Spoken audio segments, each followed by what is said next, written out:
मथुरा के राजा कंस के अत्याचारों से मथुरावासी बहुत परेशान थे।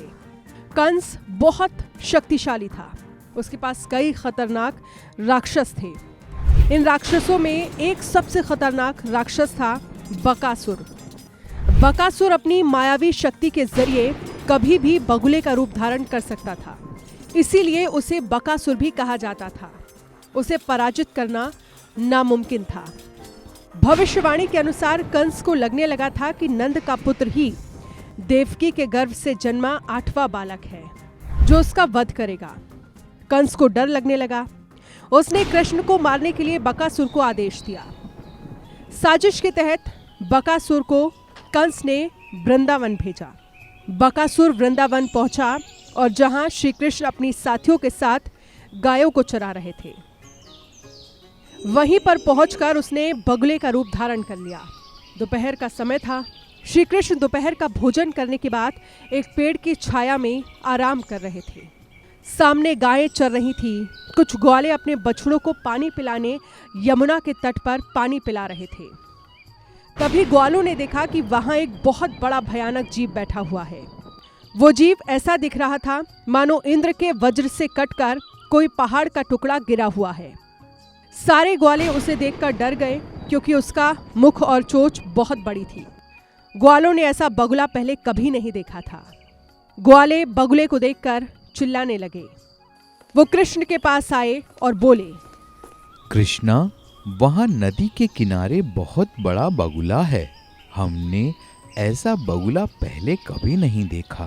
वो बगुला, वो हम सबको मार डालेगा। हम नहीं बचेंगे। कृष्ण अपने साथियों की बात सुनकर नदी की ओर गए और उस बगुले को देखा। उसे देखते ही वो समझ गए कि वो बगुला बकासुर नाम का राक्षस है और वो बगुले का रूप धारण कर यहाँ आया है।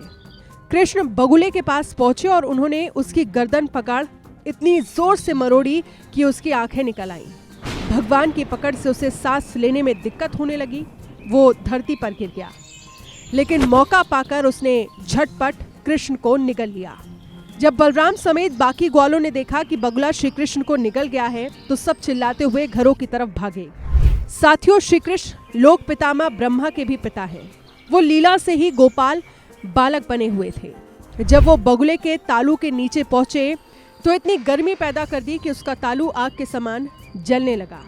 इससे बगुला परेशान हो गया और उससे आखिर में उसने अपना मुख खोलकर झटपट कृष्ण को बाहर उगल दिया।